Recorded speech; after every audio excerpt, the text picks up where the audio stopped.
state. All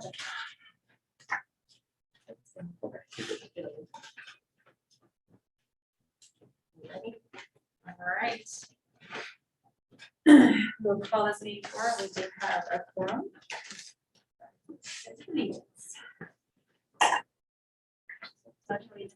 To the flag of the United States of America, to the republic for which it stands, one nation, under God, indivisible, liberty and justice for all.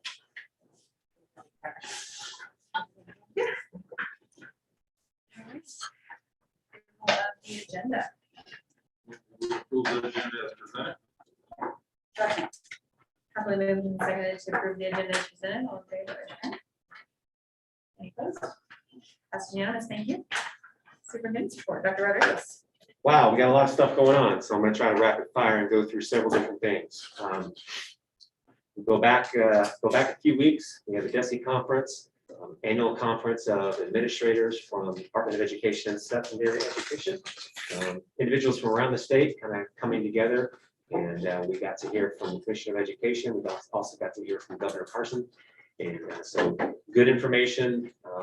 There's usually a variety of different information that's given out on a number of different fronts. Obviously, mostly the biggest thing that we got was kind of the way the year is going to work, at least initially. We were talking a lot about the ESSER 3 funds, what that's going to look like and what the department needs from us.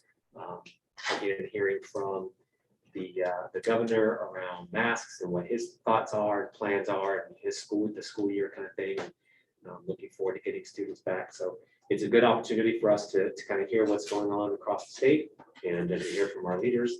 There's also different kind of breakout groups and things like that, which is really helpful in finances, human resources, and academics. So it's always really good in that particular regard. But we all attended the DESE conference this year, and we're able to get a lot of good information. New teacher orientation, a phenomenal time every single year when we get to welcome our new folks to our district. And I know Terry was able to visit with them as well, but not sure, Dr. King, you want to share a little bit about the week and how that went? We had 3 days. It was fast and furious for them. We did a hybrid kind of model again. They were in person for 1 day, half day, and then they had modules to do the second day, and then the third day they were on site. They did get to do their yellow school bus tour, which was the highlight once again for them. The feedback forms that we received back they were pleased. They thought it was a good use of their time. We did get some feedback on some of the modules and some ways we can improve. So we're going to take that feedback and try and make it better for the next year. One of the biggest feedback was how many we had and trying to make it more of an intimate setting where they really felt like they could connect better. So that is, we got 54, 59 new staff members, and they really didn't feel like it was as intimate a setting as they would have liked. So we won't have as many next year.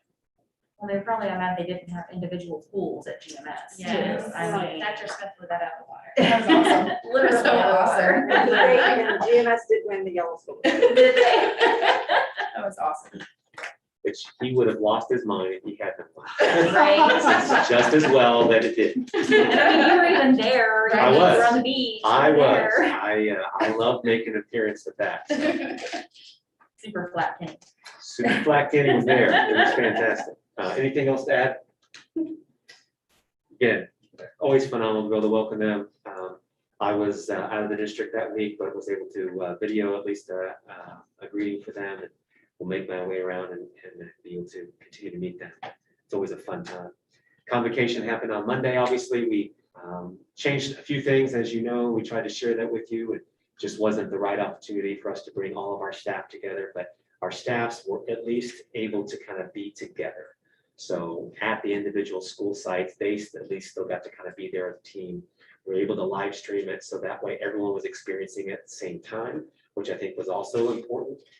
So that was still very, very good in that regard. So I appreciate I know we were able to have 3 of you that were attending. 2 of you were forced to speak, but I appreciate you doing that. It worked out really well. I do think it was great. We sent you the link if you want to go back and watch it. Certainly, it ended up working out really well. We had really good feedback around it. Again, not what we wanted to do, but that was the best option, I think, for us to make sure that we kept everybody safe. Around that, again, COVID-19 update, as I shared with you, we've not had a board meeting since then. So just to make sure and reiterate, obviously, our decision to have masks for all of our students and staff members coming back on our campuses. I believe that was in the best interest of everybody. Obviously, the Jackson County ended up making that decision shortly after we made our decision. Kansas City has already extended their mask mandate. So most school districts in the area have continued to do that as well on both sides. I think now you're hearing more about the districts that don't, but you know, that's everybody's personal decision, but we wanted to make sure that our students were safe. And we felt like that was in the best interest. We were hearing it from both health departments, CDC, everybody's telling us that this is the best interest of our kids. And then we're going to continue to follow those particular guidances as best we possibly can. So for now, we'll continue to start that way. I did talk to on a call this week with Jackson County Health Department. This is the first week in over a month and a half that the numbers have actually gone down. They are still crazy, so don't misinterpret what I'm saying, but anything right now going the other direction is a positive. We've got a long way to go to get back to a nice, safe place, but we're at least hoping that we continue to do that. As vaccinations and clinics and things pop up in our city, we're trying to make sure that we share that. There's going to be another one that the city is sponsoring in early September. We're planning on partnering with them again and trying to get as many of our students vaccinated as possible that make that decision. We are hearing that by the end of September that the vaccine should be approved for students under 12. So once that happens, we'll share that out again, and we'll try to do as best we can to also have opportunities for our students to get that vaccine and not have to travel too far to do that. So that's where we are today. Obviously, we'll continue to provide additional updates. We've got additional things that we're going to be sending out to our staff as we update our guidance. But also, we know we're going to have challenges with staff members coming in and out, and quarantines and students and all that kind of stuff. So we've been hopping the last couple of days already. And it's just kind of that's where we're going to be, and we know that. So as we have those updates and things like that, we'll continue to send them out. We continue to update our website as well of the different things that we have going on and preventative measures that we're trying to continue to implement. Enrollment update. Obviously, we've continued to roll that out. We try to get as much information out there as we possibly can. As we're hearing concerns, we try to change the messaging just a little bit. So those of you that are parents, you may see several messages, and each one of them may be a little bit different. There's another one that will probably go out over the next day. Again, trying to get as many people to enroll as possible, but then also kind of understanding, hey, we do still have a virtual offering. However, the time to enroll in that is rapidly getting shorter and shorter. Those slots are kind of filling up. So you don't have an unlimited amount of time to make that decision. You need to get enrolled now. So that's kind of our message, is please get enrolled as quickly as possible, because we want to make sure that we get you in.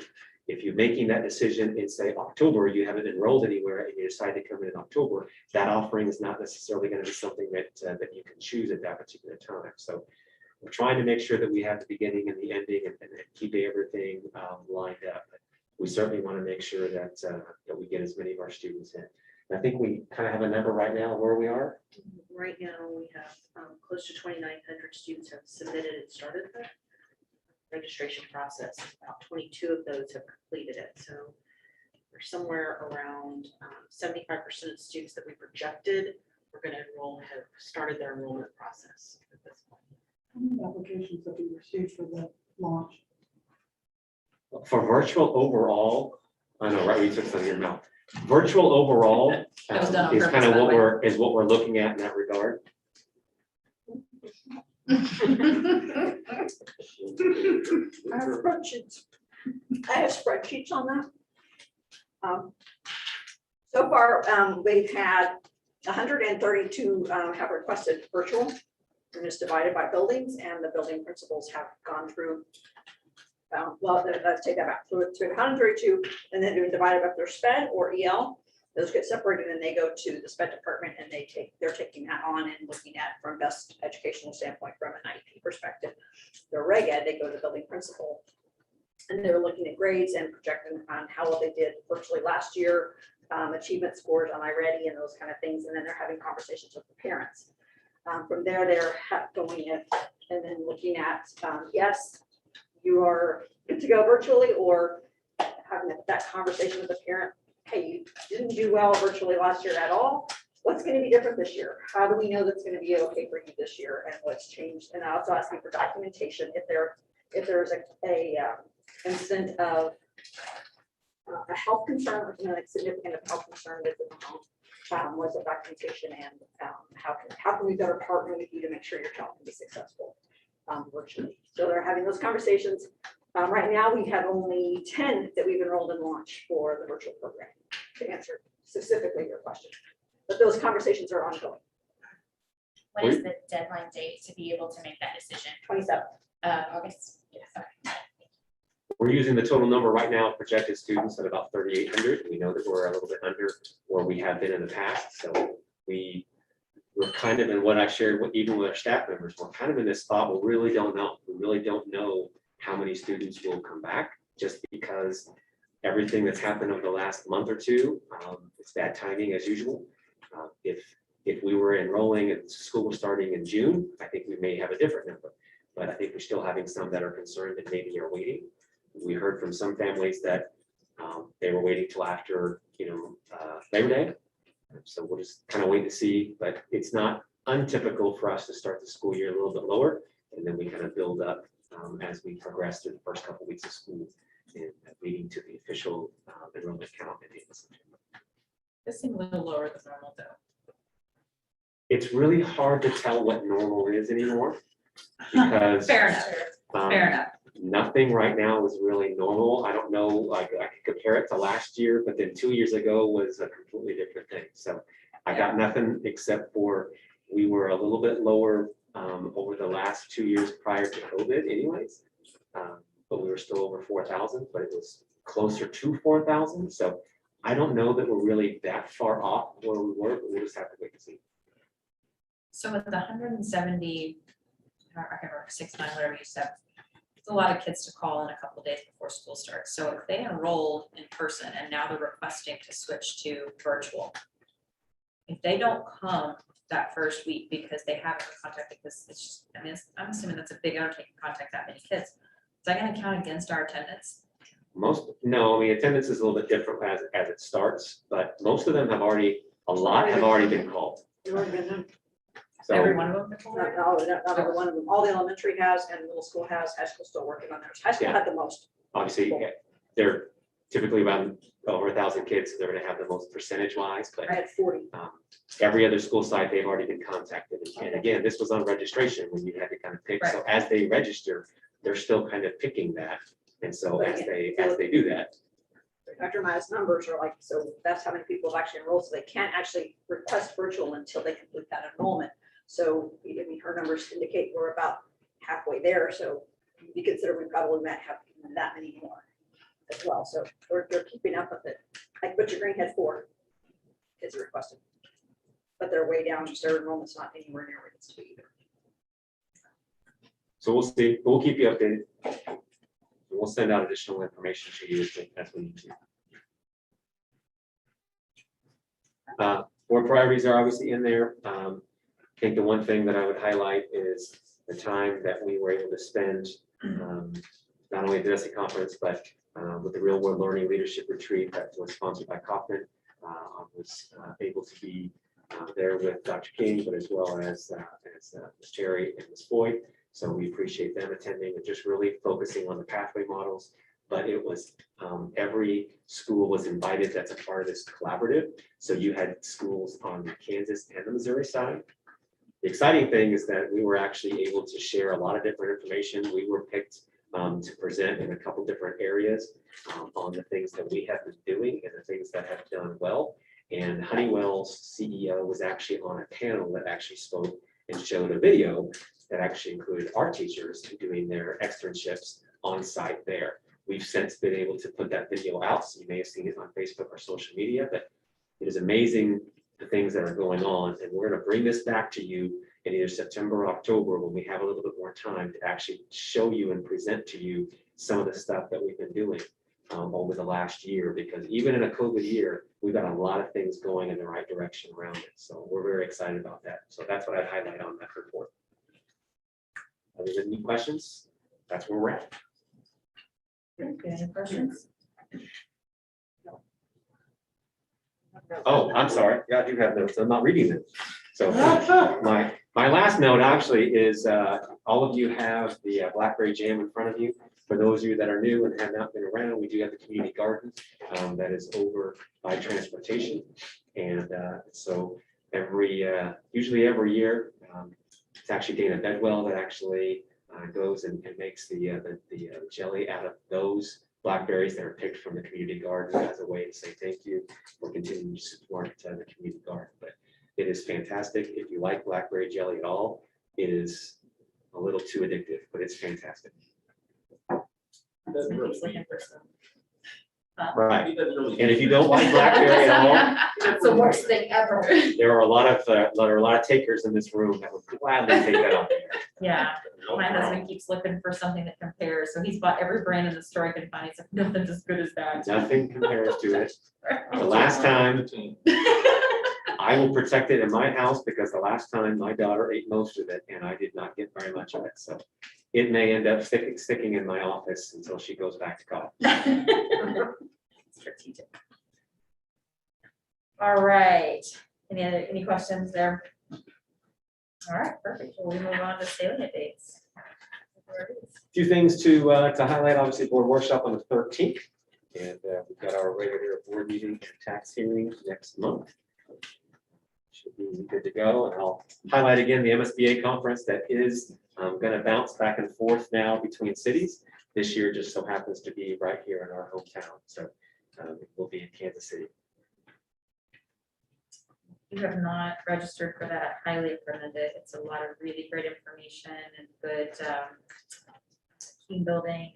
Just hearing from people all over the state is just really excellent. So if you can do it, I recommend it highly.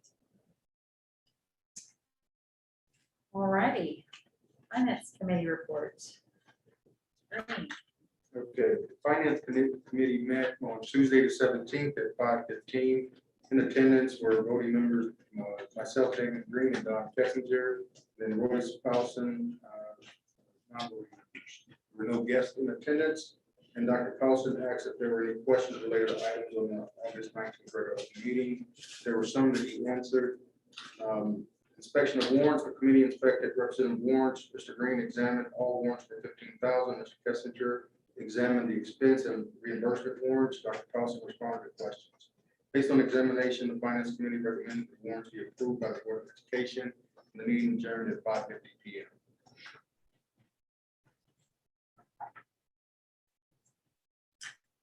Very much. Move on to recapitulation of funds. Dr. Paulson. I have over 19 supporting documents in the board packet, as you've seen. I will cover the executive summary briefly. Revenues for the operating funds are up approximately $600,000 compared to this time last year. Expenditures for the operating funds are also up approximately about $251,000. So we're doing good for this time of year. Don't have a lot of action. Really getting ready for setting the tax rate for you next month and things like that. So, have any questions? That covers my part. The important part. All right, any questions about that? All right. Thank you. All right, next is audience participation. Do we have anybody in the audience who'd like to speak to any agenda items tonight? All right, I'm getting those up there. Thank you. All right, next is consent agenda. I'll entertain a motion. Will it approve the consent agenda as presented? All together now. Properly moved in second to approve the consent agenda as presented. All those in favor? Any opposed? Passes unanimous, thank you. Moving right along, action, student success. Yeah, with your permission, Madam President, I'd like to ask that since we have a guest, that we allow him to present a little bit early, so that way he's able to enjoy the rest of his evening. But that would be under family and community involvement, caring for kids update. I am really okay with that. All right, well, then it is my pleasure to turn this over here. We've had our partnership with Caring for Kids for several years, and what we were able to do previous to that was we had a lot of different really good components with our community partnerships, but we brought Caring for Kids in to kind of formalize this. And over the course of the last several years, it's really helped us grow our community partnerships. So I'm extremely proud of what we've done. But a lot of what we've done, we couldn't do actually without Caring for Kids. So happy to introduce you to Steve Green. Stephen actually is a Grandview High School graduate. And so I think not only were we excited to have him come on as kind of our primary contact, but anytime you have somebody come on as your primary contact that just happens to also be a Grandview graduate, I think that's pretty amazing and fantastic. So And one of Mrs. School's favorite cookers. That is true. Mr. Clearly Green, modest. I'll turn it over to you. Right, good evening, everyone. I don't know if I need to sit here, stand there. You can stand wherever you Whatever are. you're most You're comfortable good. with. Distance works, okay. So as Dr. Rodriguez mentioned, I am the partnership director for Grandview, representative for Caring for Kids Network. I've been with Caring for Kids for about a year now, but as you mentioned, Caring for Kids has been in the Grandview district for years already. So a lot of the staff and principals and school liaisons are kind of already in the groove of things. So Grandview's been rocking and rolling, been killing it, getting the projects knocked out the water. And we've been seeing a lot of great progress with that. We can go into the next slide. So pretty much just to introduce Caring for Kids Network, if you're unfamiliar, we're a network of community school partnerships. We are self-funded, a nonprofit that serves public school districts by mobilizing sustainable community school partnerships. We are a backbone organization, so we facilitate a 4-step process engagement and collaboration process to build bridges, connecting the community and the school. So pretty much we partner faith organizations, nonprofits, and civic organizations with collaborating with the school. We are goal-driven. Each school functions as a mini collective impact, bringing resources and volunteers to support the goals of the principal. We are school-centric, so that pretty much means just that everything is revolved around the school. We have a lot of different communities, like we mentioned, faith partners, civic organizations that come to the table with different projects, but we want to make sure that it's always school-centered, and school focused. We are process and not a program. The process is contextual based upon one simple question. We ask every principal, and that's how can we help? The process is reproducible, collaborative. Our team is trained in community engagement and collaboration. We ultimately believe that working together helps us accomplish more for the children and their families. And so our vision is for all children to have hope and reach their highest potential. Our mission is to mobilize community organizations in partnership with the school to inspire, help, and prepare children to impact their worlds. And so we have these research themes for effective partnering, strengthening schools, supporting families, congregational engagement, student learning, and thriving. All right, so recently, if you haven't already, I believe you guys have been on board since Portia Seals has actually, she was in my seat before, but she's now the executive director. But we also implemented these 4-step process, like we mentioned, that this is how we keep track, but also how we've been able to kind of maintain a system to get those goals accomplished. So we have step 1, which is engage, step 2, connect, step 3, empower, and step 4, coach. All right, so currently Grandview has 9 schools total. You guys have 30 community partners engaged, 10 faith organizations, 12 businesses, and then 8 civic and nonprofit organizations. They pretty much all came with the question of how can we help? These community partners asked that question, and then they've achieved those goals through those processes, through that 4-step goal process system. So let's say it was to enhance school culture. One of the projects is to have a reading night of diverse books. And so that's pretty much mobilized the community to be able to come together to see what resources they have and how they can contribute to that goal of doing that. And so total, you guys accomplished 54 projects to support principals' goals, 20 volunteer mentors mobilized serving 722 children directly, 4,532 children have been served indirectly, and then $18,016 have been invested by partners in in-kind donations and cash contributions to the schools.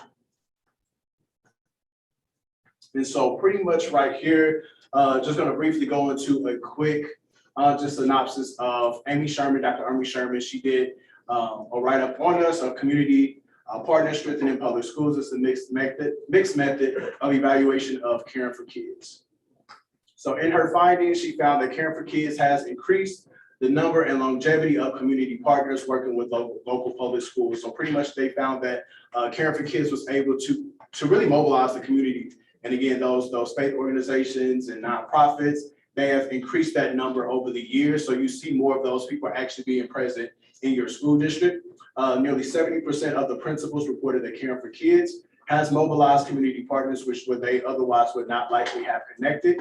Over 70% of the school liaisons report that caring for kids has helped community partners to develop a common agenda and engage in a mutually reinforcing activities. So that's pretty much engaging them in the way where they may have not even known that, hey, we can actually partner with the school. We just want to drop off food, drinks for the staff, things like that they want to do. They've been able to utilize caring for kids for that way to do that. We pretty much bridge that gap for them to be able to do so. Also, that CFK has earned the trust of school officials, students, low-income families, and teachers and staff of the participating schools are better off. So we are seeing a lot of those low-income families benefiting from the coat drives that, for example, CARE has, the mindfulness projects they're benefiting from to be able to kind of go home with things that are more tangible. For the faith community, Caring for Kids provides significant value in terms of making an initial connection to the school and helping congregations get plugged in for serving. So this just pretty much enables that a lot of the pastors, they're able to mobilize their organization. So you may have a member who's a gardener, you may have a member who's a lawyer and things like that. So when we have projects for career days for Grandview High School and things like that, they're able to be mobilized in that way. And so you don't just have the pastor or just the champion for the church at the table, you have the entire church now at the table and being able to be utilized and contribute to the table. So we love to see that.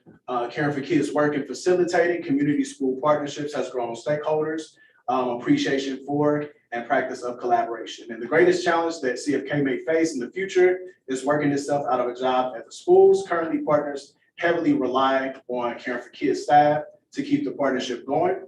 And so with that, we've been able to actually create a position for the district liaison. So that's a way where the school is actually connected. So when we part ways, or not necessarily part ways, but when we extend our reach a little further as a network, you guys are able to still stay grounded. The partners are still able to stay grounded by having that relationship with the district liaison.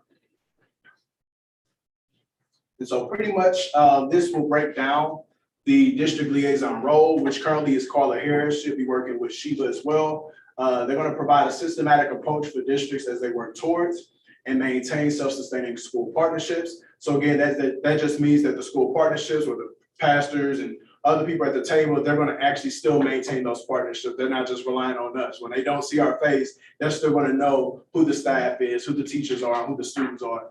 This person is a district identified employee, which is an advocate for Caring for Kids Network and regularly communicates our vision, our mission and engagement process to district leaders, school administrators, and other stakeholders.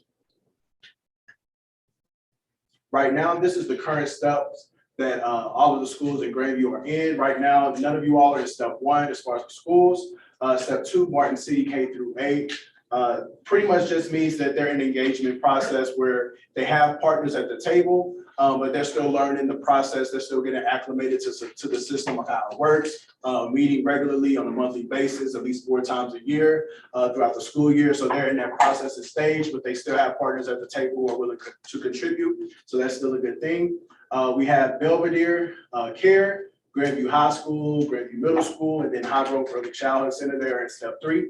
They're the ones who are pretty much acclimated. They're rocking and rolling with projects. They're adding new partners to the table. They're getting their projects done.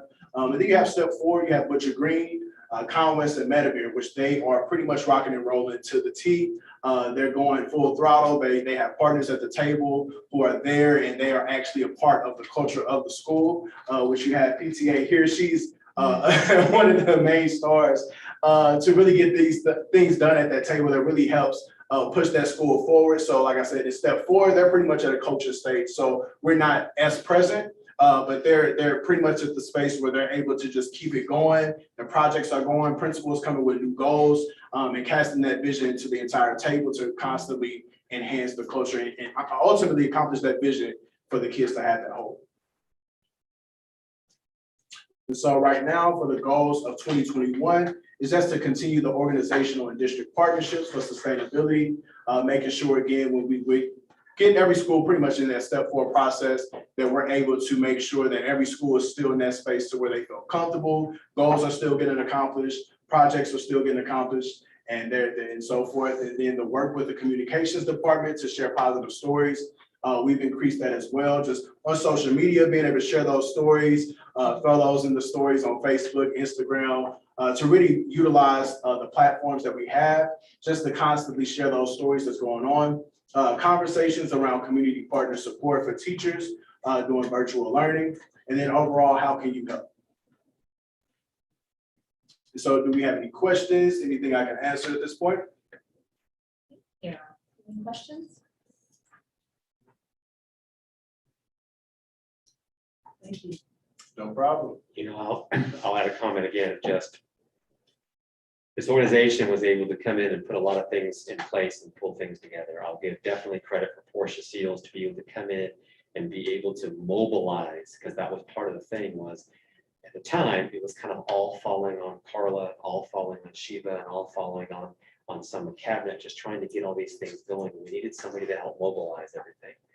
Portia was able to do that. Obviously, Stephen kind of going into that role now, but it's extremely helpful to have that liaison and to have more individual contacts and things. So because a lot of people are willing, but when they don't hear back or they don't really know what's going on, and our principals are extremely busy to be able to make all those individual contacts as well. So it's really nice to be able to have some of that communication and guidance along that from the organization that knows what they're doing and has done this for several years in all the local districts. So I'm very, very appreciative of caring for kids and definitely love our community partnership that we have with them. I just have one quick question, just to make sure I understand. So, you know, one of the challenge you said was the working itself out of a job. Does that happen with all schools or at step 4? Is that kind of the ultimate goal, and is that where we're headed? Yeah, I would think so. That's just kind of the trend with everyone because we are so hands-on and so deeply involved. But pretty much what we do is just teach that same culture for the principals and liaisons. So when you have these churches that are right around the corner, you build those meaningful relationships, and then they have that connection to be able to continue to serve, continue to accomplish those goals, and serve to the magnitude that they are already at the table with their champion, or if it's the leader themselves. Thank you. No problem. Appreciate your time tonight. Absolutely. Thank you, guys. All right. Thank you, sir. Appreciate it. All right, have a good one. You too. All right, with tradition, we will bounce back up and would like to kind of do another CNI update. Again, it's an item that we've kind of kept on here. It gives us an opportunity to keep academics as a focus, but also just keep giving you more information. So got several different components to go through tonight. So I will turn it over to Dr. King. Okay.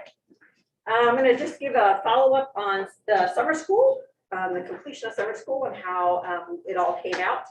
We were able to, 40 kids are enrolled in Launch, which is our high school acquisition. And 34 were able to complete their courses, which I thought was phenomenal, at 83% proficiency of those. So those kids that enrolled in launch were very much in tune with completing their, and they did this all on their own. They were asynchronistic. They did not have a teacher on site for them. OdysseyWare was the online platform we used for recovery. We structured it a little differently this year because what the student was missing in their course, they had to take a pre-test and they only had to finish the course, the standards they were missing. And once they finished that, they moved on to the next. So of those, we hosted 75 students for summers 1 and 2, and we were able to do a completion rate of 76% of students completed their recovery work for session 1, 75% for session 2. So it felt like that the kids worked hard. The kids worked hard, and those teachers that we employed were making lots of calls. Come on, get your stuff done. Come on, get your stuff done. We've got to get this done.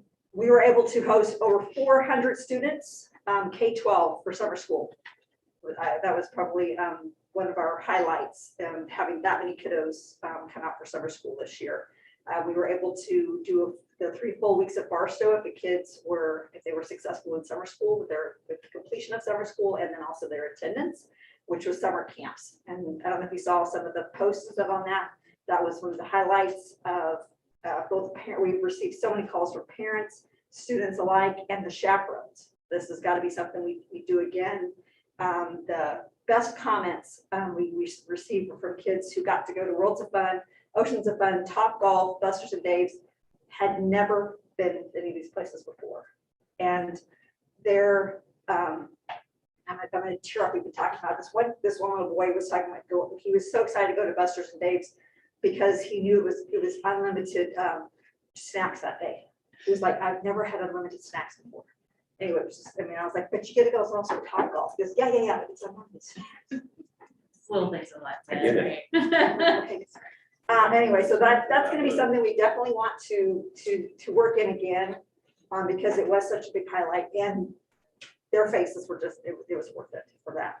Next, I want to turn to preliminary MAP scores are in, and I want to highlight preliminary.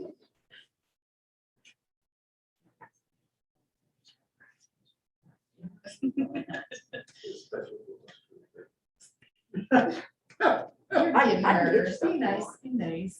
I think I have some extra tickets for Worlds of Fun too. All right. Things to keep in mind about this. This is very preliminary. Like, this is like super preliminary that DESE hasn't even released these scores. This is just through our testing the site. We've got these back from us. So DESE has not released any official data yet, and we do not have any state average comparisons or district comparisons yet. And that will be key as we start going through here, because what you're going to see is there's a significant drop, especially in math. I know he's going to look at me when we go through math here. There's a significant drop, but we don't know how we compare to a state average yet. Like, did everybody drop, and those kind of things. So keep that in mind as we go. And again, the 2021 MAP data will not be utilized for accountability purposes. This was, remember, that the state just wanted to see exactly what was the impact of COVID in the COVID year on all of the state. All right, so English language arts, remember that MAPS is taken grades 3 through 8. So we had a 30.25% proficient and advanced district-wide. That's 3 through 8.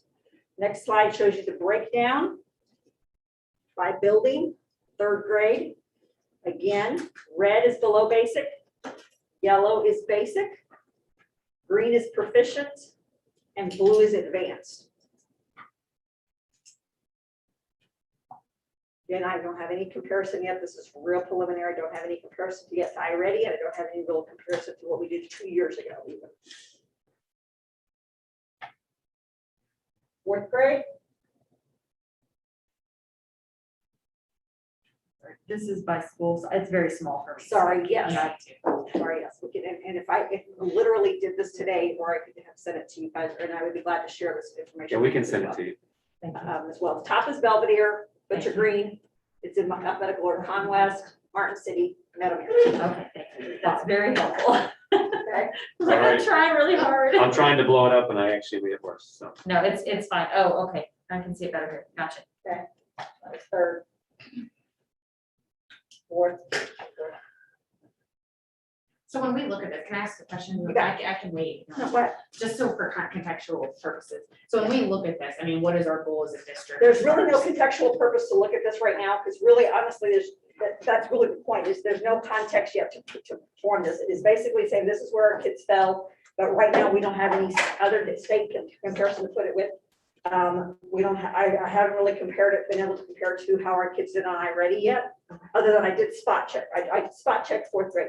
If you recall, when I brought you guys iReady, remember how our fourth grade like fell dramatically? And so I spot checked fourth grade. That's the only thing I really did.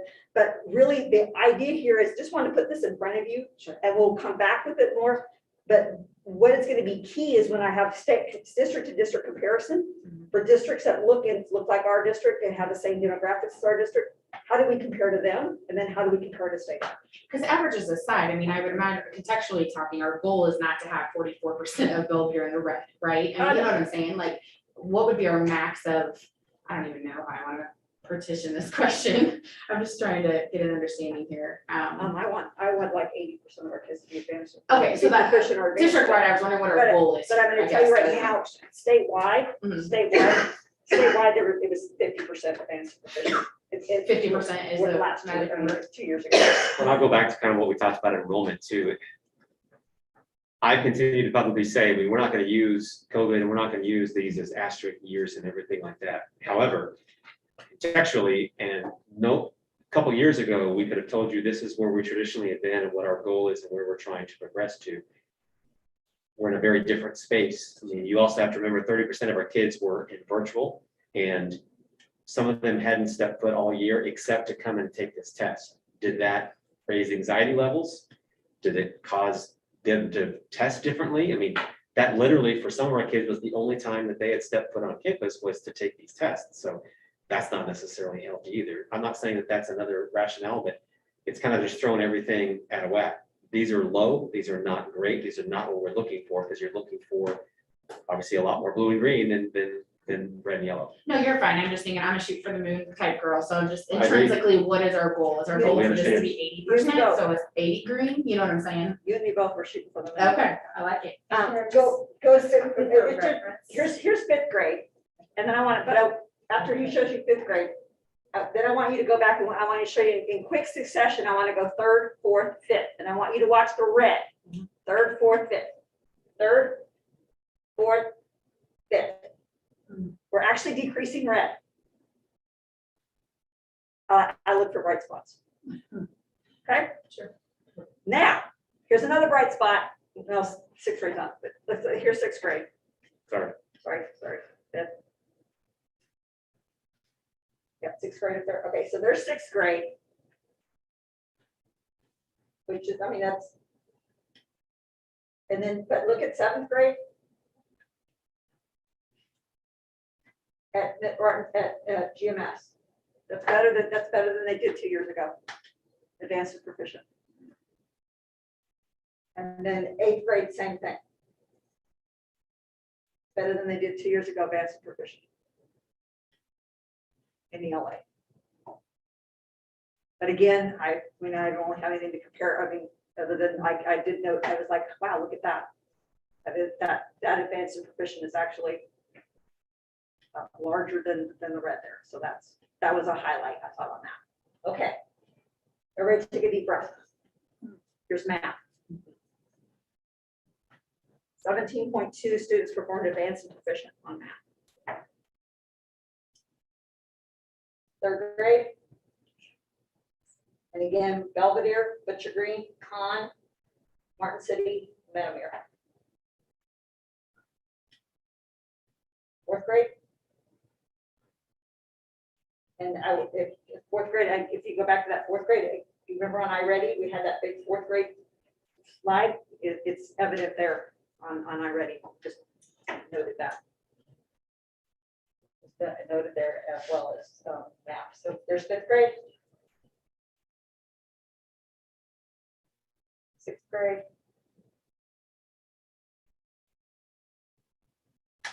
grade. No change really, and eighth grade. Eighth grade, Martin City had nobody in advance at all. So question, I mean, understand you got this data, I would imagine it's probably breaks down the kid. I mean, do you guys have any strategies to ensure equity across, the learning platform, meaning like if, say you got 50 kids, right, that are scoring, low and others are higher, to where you can group them together in classes to where some can keep going and others that more be, together so that they can continue to learn as a group and progress together. Is there a way, have you guys looked at if there's any strategy to making sure that, because I know when you go into class, right, you kind of get in where you fit in and you're doing your thing, but you got to start off somewhere, right? So do you have any strategies to make sure that those that are in the blue can remain to the blue and not, have to slow so much down to, is there any of that you guys look at? Yes, of course, sir. We definitely look at that. But when I look at this, we have a tier 1 instructional issue, which means more than 80% of the kids in the classroom are not performing at grade level. That's a tier 1 instructional issue. We definitely cannot ignore the kids who are performing at grade level, and we need to make sure that they get enrichment. But we also have to realize that if 80% of my kids are not able to perform at proficient or advanced levels, I have a tier 1 instructional issue. And so that is where I go and address. And then I also have to realize that kids that are really, well, how far below basic are we? And I have to go in, what are the missing skills? What are those essential missing skills that we have to fill in the gaps as well? I mean, it's a multi-tiered system to try and that works with this. And again, also when I look at this right now, I mean, again, these are all things that go through my head. Reading, we did better at virtually than we did math. How many manipulators were sent home? I don't know. How much did we think? Oh, I can't share as many manipulators. I mean, all these things that go through my head that I have to wonder about, that I have to start thinking about. Did we give the reading math first and we took math second? If we're kids tired out of math, I don't, all these things we have to start making that comparison. So really, as I think about what are the next steps, which is my next slide here, is some of the next steps is really delving down. We didn't get student data yet. I have not teacher data yet. This is just that bird's eye view of basic data. So I want to start comparing with when I get district data I can look at, when I get teacher data that I can drill down, when I get student data I can drill down on, when I can compare it to iReady, student to student iReady, when I can look at skills, when I can break it down by standard. Those are all that stuff that will come next, that we'll be able to drill down and actually look at it by student. Keep in mind, again, go back in time 4 years ago, this was the only data that we had. So it was very much an autopsy after it was already done. And then it was like, okay, well, we don't even have these kids anymore. Some of them are different. Some of them are different grade levels. How do we go back and then fill in the gaps when we don't have it? That's the reason why we have the iReady system now, so that everything that you're saying, we're doing in real time. So we're doing it 3 times a year. We're checking the pulse of where we're at with these, and then we can make real-time adjustments to make sure that we end the year better and we show that growth. So those are all the things that typically go into it. They'll do an analysis to see, did this match iReady? Did they do worse on the map than they did on iReady for some reason? In the past, we've already been able to see that our iReady scores typically were within 5 to 7% of. So we know that they are aligned, but that doesn't mean that there weren't other factors. Like I said, they had already done iReady, and then they come back on campus and they have to do this. Did they do a lot worse just because of that? We don't know, but we have to investigate a little more and keep digging and keep trying to find out what's going on with those pieces. Okay. For sure. Any questions, any further? And I mean, as soon as we have all that further information, we'll be able to bring it back. Just wanted to bring you some preliminary, don't have EOC end of course exam yet for the high school. That has not come down yet. As soon as we have that, we'll be able to give you that information. The goal will be to try to provide a little bit more at the workshop as well. As much information as we have at that particular time. It may still not be all the information. Like I said, we don't even have all the data yet. So that's why this is usually not very beneficial to us a lot of times, which is why we have iReady, so that actually can be something that we use on an ongoing basis.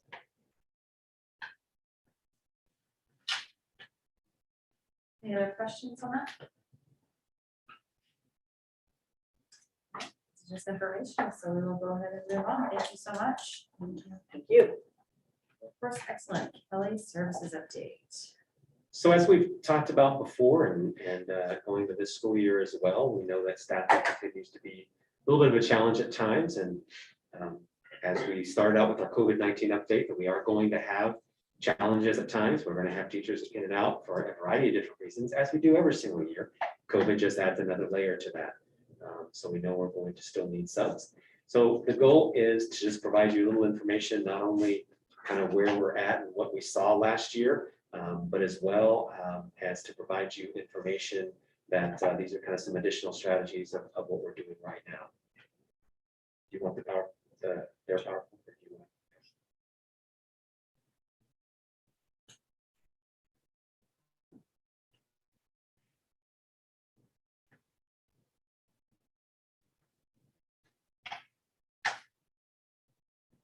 This is a yearly meeting that we have with Kelly Services where they provide us information.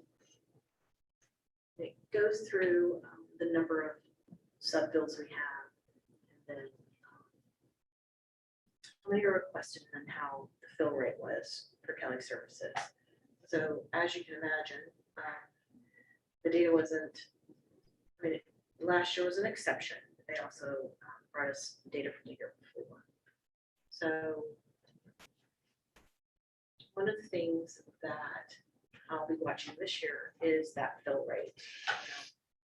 Are they able to get us the subs we need in a timely manner? Are they able to fill them? I will tell you that substitutes across the metro area are going to be really, really difficult. So right now, we're working with Kelly on a daily basis. We've already seen some substitutes that need to come in. So we're already working with them, making sure that they are aware of the needs we have. So really, this PowerPoint gives you just that overall general information about fill rates and how many subs our teachers are requesting. Just note on this slide, if you flip that graph out of those lines, you can see when was the very highest of infection in our city. That was around November.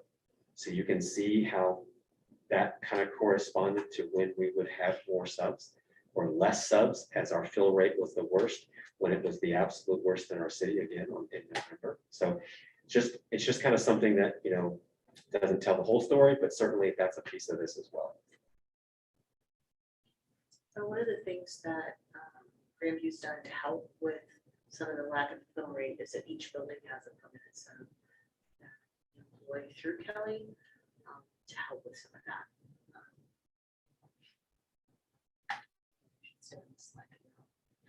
Or I should follow you. I appreciate you doing that.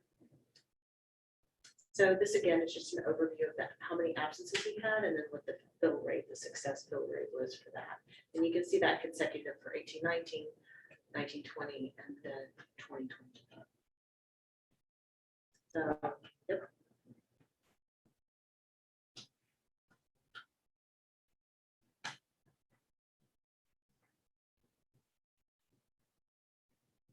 How So much? this is lead time, yeah.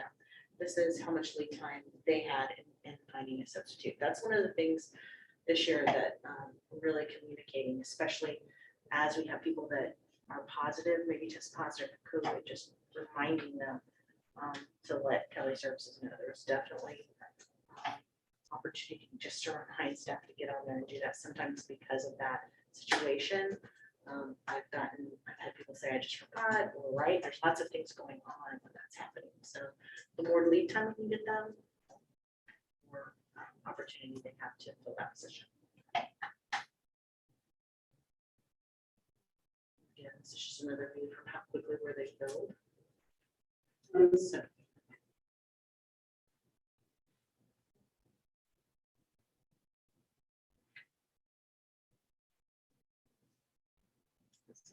So really, I'm looking at what's the yearly fill rate. Like, what is that? What does that look like for us?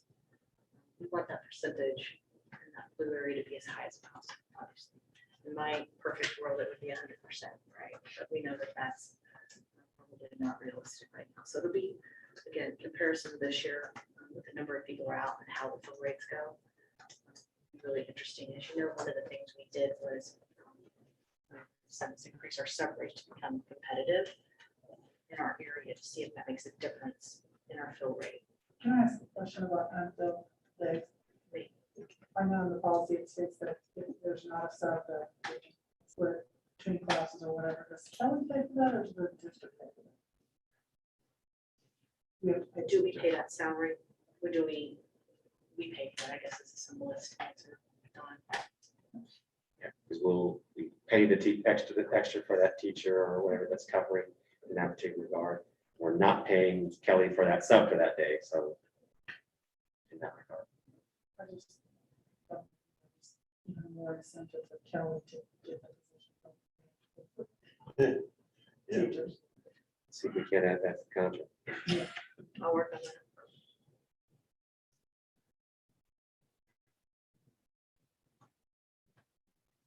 Again, this is just another way of looking at it.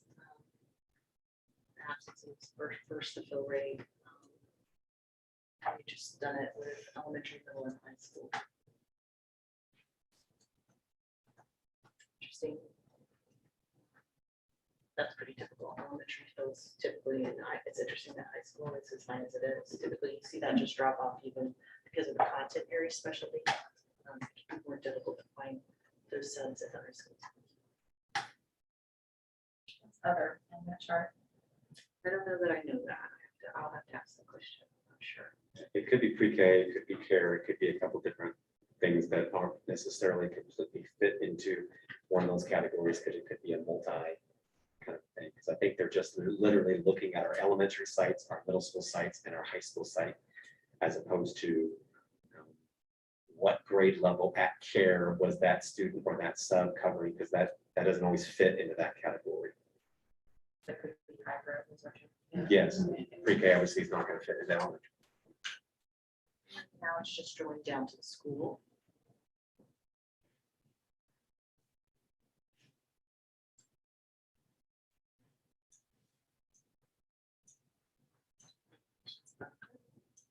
Numbers jump out at you, so, it's interesting.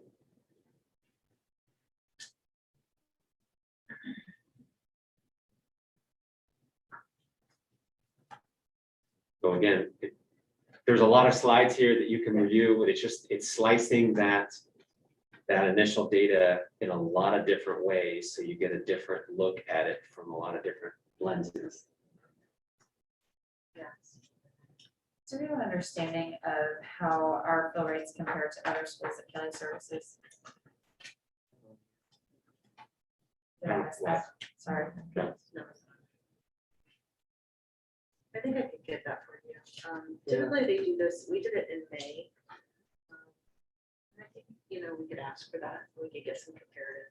I would think that they'd be able to share that. I think that's important information when it comes time to renew, to understand, how do Can we we compare do- when we weren't using Kelly to where we are, and how do we compare to other schools using Kelly?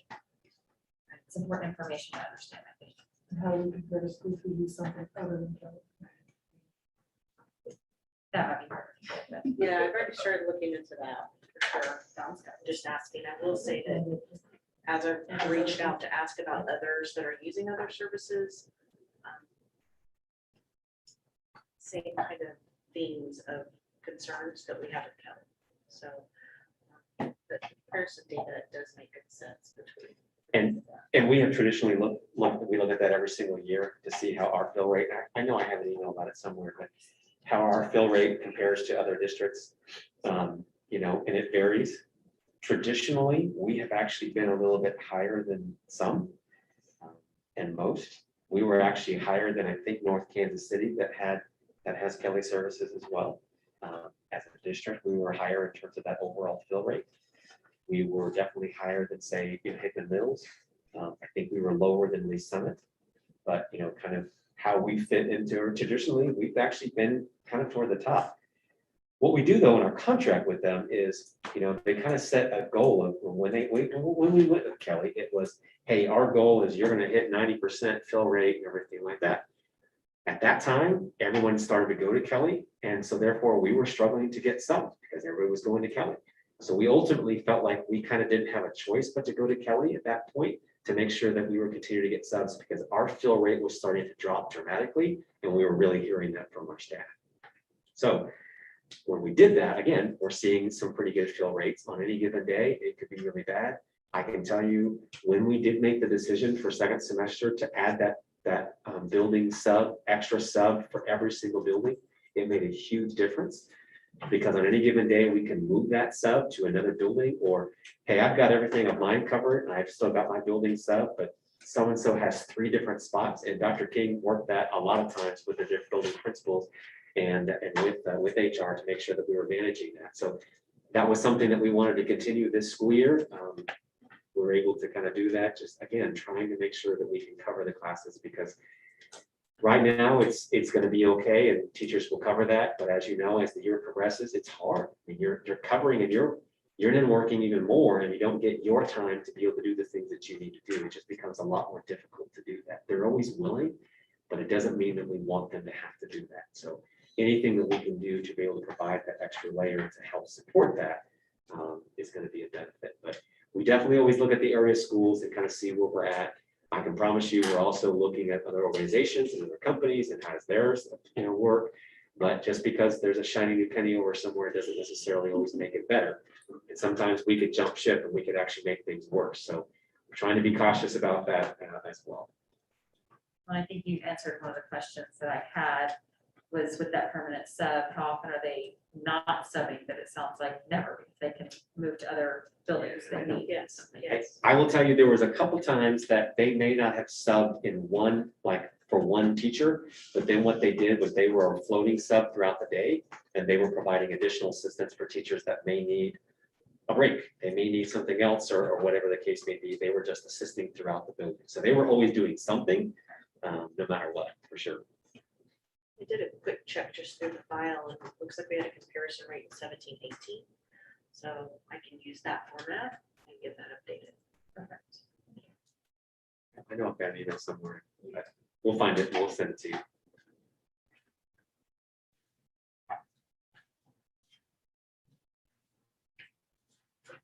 I can answer any additional questions. We just want to make sure and let you know, we know this is going to be a challenge going forward.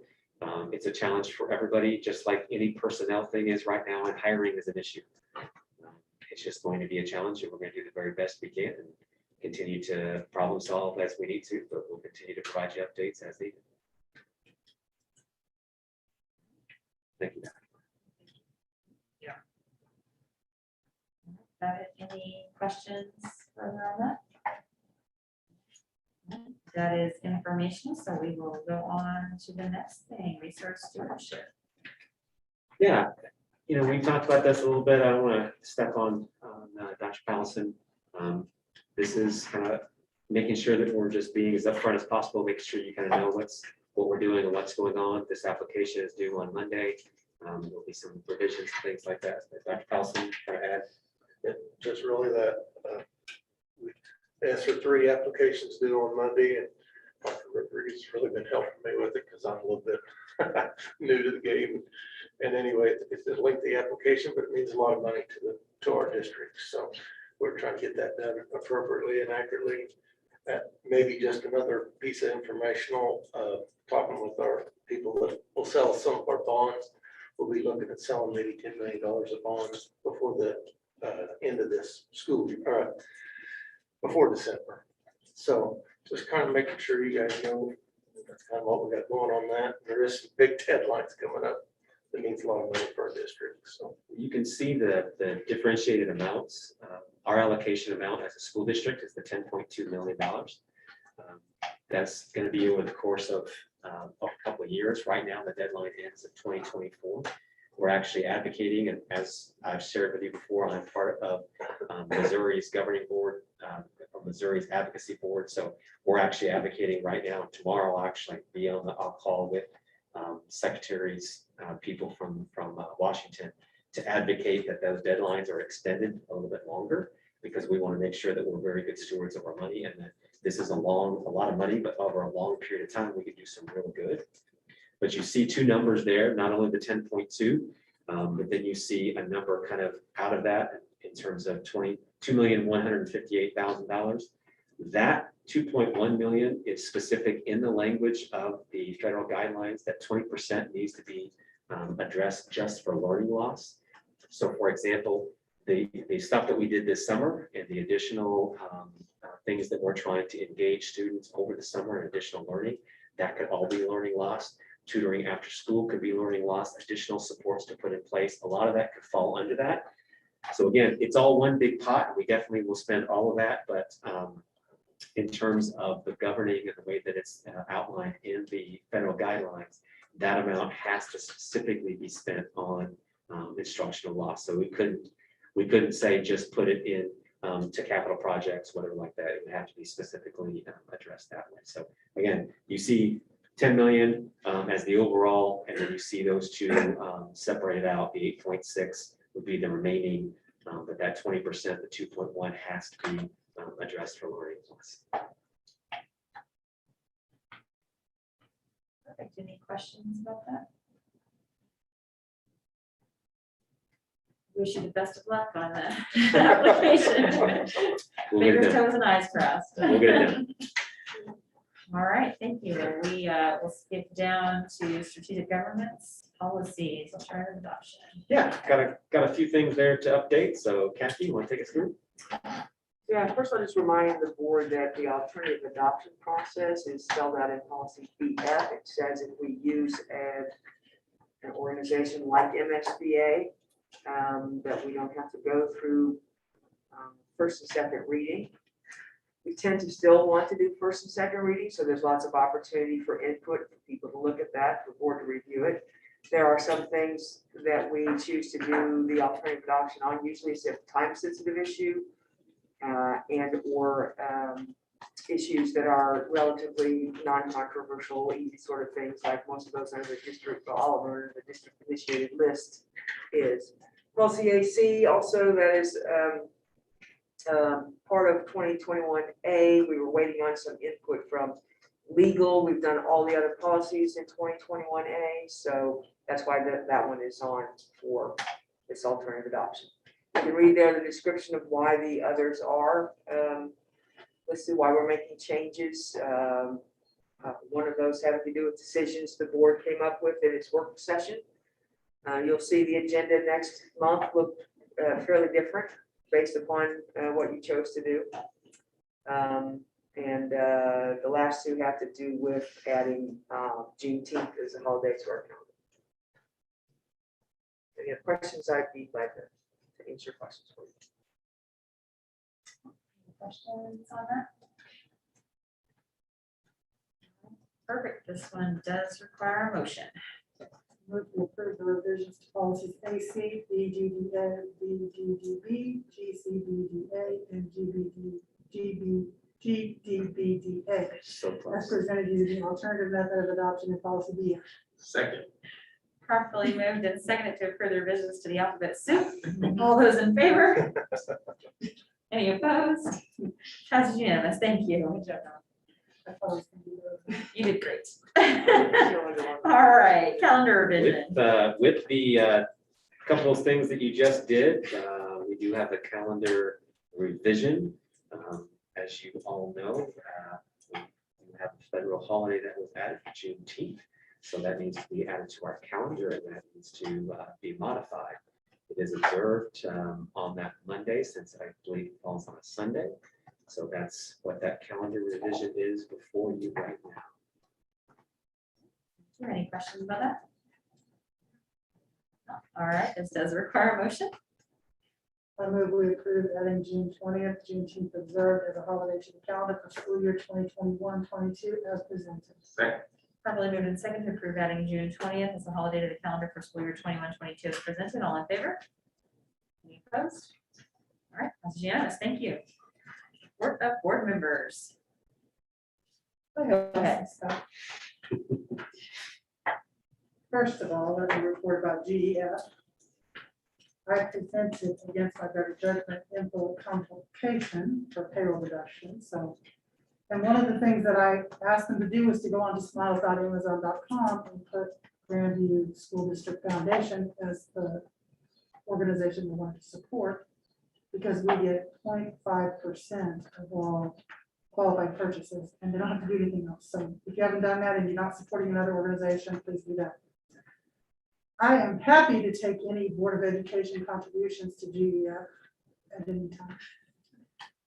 And the Heroes for Education Walk Run is September 18th. Get your registrations in. Are you already registered, Dr. Rodriguez? I am. Tweeted it out and everything. I am not yet. Get on that. We were, I know, right?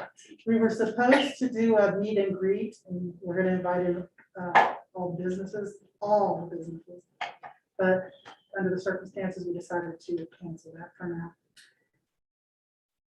Yesterday, no, not yesterday, but over the last 3 days, because I'm off, was able to visit all the schools and transportation. It was so nice, because last year I wanted to get into all the buildings, and of course couldn't. It was nice to see people all over the buildings. See everybody. I just happened to walk in coincidentally at Butch and Green, and Dr. Rodriguez was going in for the pep talk. They didn't know I didn't know. It was me. I'm gonna try to visit again next week when school is in session. And my last thing, I did my very first TikTok video with Tavis Minner at Belvedere while I was there. Fantastic. Yes, Great, so good. it's my audition video for competition next year. Sold. That's awesome. I think that should be on the next That's board priorities. Video should be presented to the entire board. I'm in.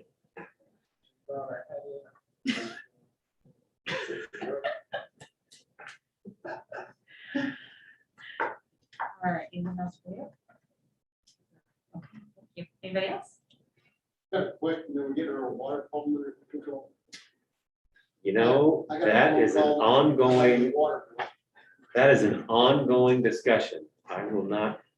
Dr. Carlson, you want to take that one? You're closest to the door, Ron. It's not often when the office calls me and tells me about your water bill.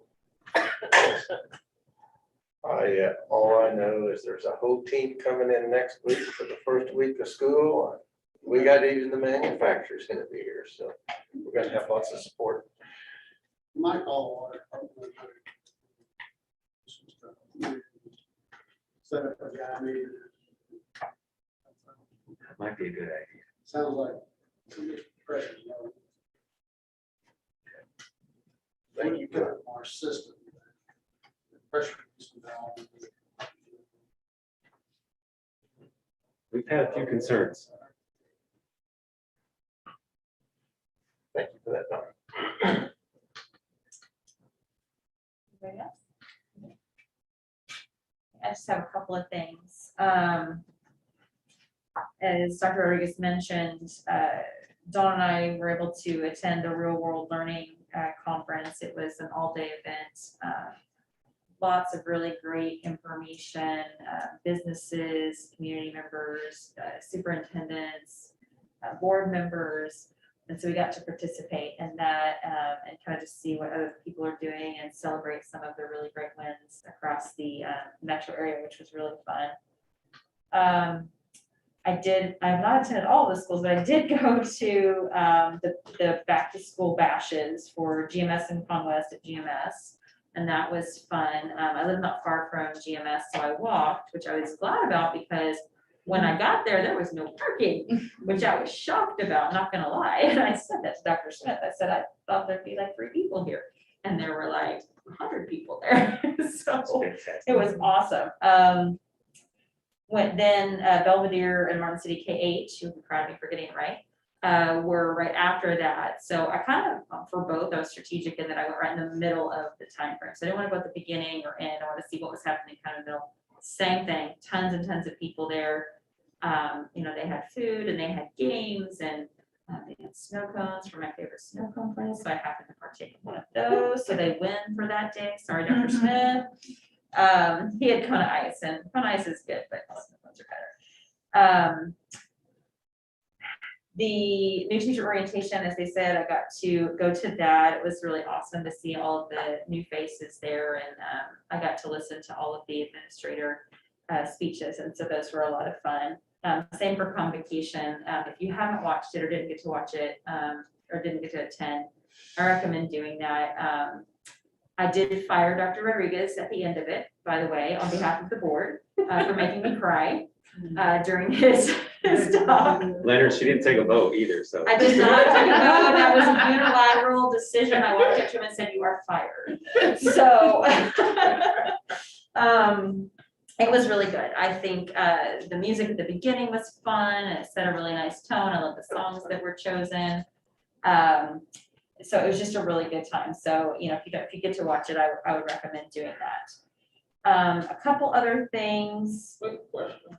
Yeah, So was the mayor involved again? he was. Did you get the follow? I followed him and I told Dr. King that better not happen again. See, I know it happened to you too. I remember. I just want to make sure. We had to keep that tradition I going. see. Yeah, they did. And he's the only dude that gets up there and has no speech and then says it like it's just perfect, right? Like he's not reading. What is he? Oh my gosh, yeah. I don't feel bad. Okay. No, it was terrible. The first thing I said was, I don't want to follow him. So I was right there with you. I remember that. Yes, no, he did great. I had to read from a speech. So, so that's kind of what I've done as far as district stuff at this point. Two other things. Just quickly be thinking about this. We have a couple of committee positions open. So no decisions need to be made at this point, but just keep in mind, we do still have a Grandview 10 position open. And we have a finance committee position open, so that Tuesday. So if anyone here at a minimum could join that finance committee on the Tuesdays before board meetings, that would be great. Please let Kathy know. Again, no decision needs to be made tonight, but if you can think about that, they're usually like 15, 20 minutes or so. Once a month. Yeah, so it's usually right in here in this room, go over warrants and purchasing cards and make sure there's not any questions about that. And then that goes into our finance committee report that we get on Thursday night. So again, just, I'm not gonna go into too much detail about this, but we do have an open board position. And so there will be a process that we will follow. We do have policy that kind of governs how that works. So I will work with Kathy to kind of get things scheduled and that. But basically what will happen is we will put out information that there is an open position for anybody who would be interested in applying to be on the board. There'll be a period of time that those applications can come in. Right now, we're still kind of working on what that looks like and what those steps are going to be.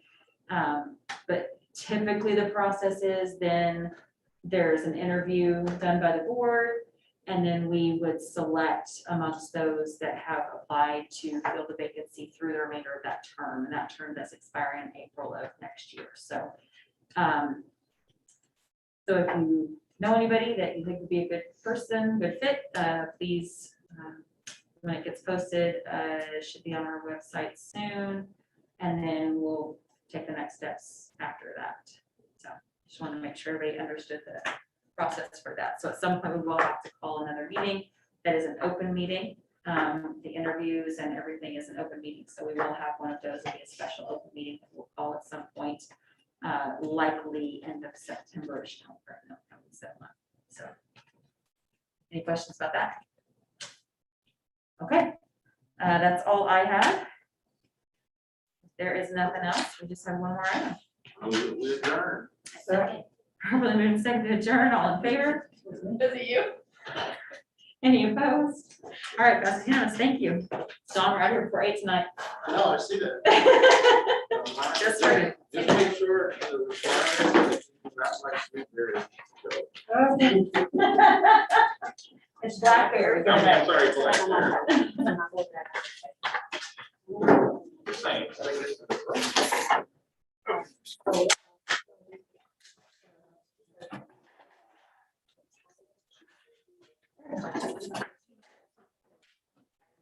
All right, everybody, have a great evening. With love, brother.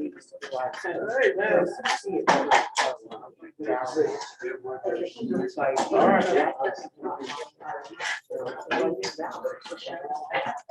That's all.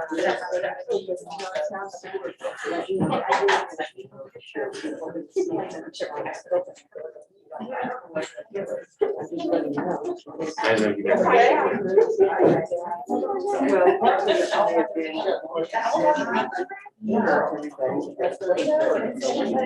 when I went over there, like, So, I think Liz was setting it up, and those signs are just all the way out there. So for him, Some he has reason, right backwards, so I think a lot of laptop. So